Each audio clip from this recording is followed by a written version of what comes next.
Арылы бала. Ертеде бұрынғы өткен заманда бір мақтаншақ бай болыпты. Ол кешкілік ауыл сыртындағы төбеге шығып, еркек кіндіктілерді жинап алып, әңгіме дүкен құрып отырғанды ұнатады екен. Бір күні төбе басындағы топтың жанына ойнап жүрген ауыл балалары келе қалады. Ерігіп отырған бай балаларды күрестірмек болады. Ортаға байдың баласы шығады. Екі мықынын таянып талтайып тұрған бай баласына ешқандай бала батпайды. «Қане, бай екеңнің баласымен қайсын күресесіңдер? Келіңдер, мырзаға батпайсыңдар, деп бір мосқал жылтыр қара балалардың әрқайсына бір қадалады. Балалардың бәрі жерге қарап шегіншектей береді. Мосқал қара енді балаларды шап беріп шетінен ұстап, бай баласына қарай итеріп жіберіп тұрады. Бай баласы қолына тиген баланы жерге атып ұра береді. Әп сәтте балалар ұмар-жұмар болады. Бай қолын көтереді.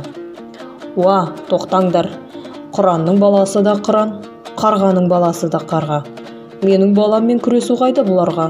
Қойыңдар, доғар балам, біреуің май қып жүрерсің тағы». Жұрт тына қалады. Бай қарқ-қарқ күледі, ал баласының екі езуі екі құлағында мәз. Сол сәт ортаға бір бала атып шығып, байдың баласымен ұстаса кетеді. Сол-солақ екен, әлгі көз ілеспес шапшаңдықпен байдың баласын атып ұрады да басынан аттап кетеді. Ел ішін тартып бір сұмдықты күтеді. Мосқал жылтыр қара кісі палуан баланың әкесі еді. Ол тұра жүгіріп барып баласының жағасына жармасып, дедектетіп ортаға сүйреп әкеледі. «Иттің ғана күшігі, осы жаңа еді ғой жығылып қалғаның. Сені қай шайтан түртті? Қайтып жықтың бай екеңнің баласын?» «Онда мен сізді аяғам, енді өзімді аядым». Әкесі баласын одан әр жұмалады. «Не деп тұр мына оңбаған? Мен қарғаның баласы емеспін». «Апырай құрттау, мынау бала емес пәлекен-ей!»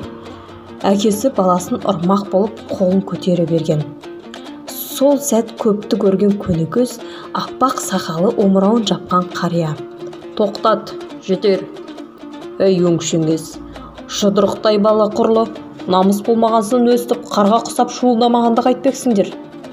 Күш атасын танымас дегенді неге білмейсіңдер? Балам, кел бері. Арлы адамның ісі сенікі, айналайын. Малсыз болсаң да арсыз болма. Бүгін өз намысыңды қорғай білсең, ертең еліңнің намысын қорғарсың», деп намысшыл палуан баланы жанына шақырып алып, маңдайынан иіскеп бетінен сүйеді. Бай бас бармағын шайнайды. Абайламай сөйлеймін деп өзінің де баласының да абыройын айрандай төгіп алған еді. Байдың баласы әкесі сияқты дөңкеуде бай болады. Әкесінің байлығын еселей түседі. Ал кедейдің баласы ақсақал айтқандай жамбасы жерге тимеген палуан, ел намысын ардақтаған батыр болады. Қол бастап халқын талай жаудан қорғап алады.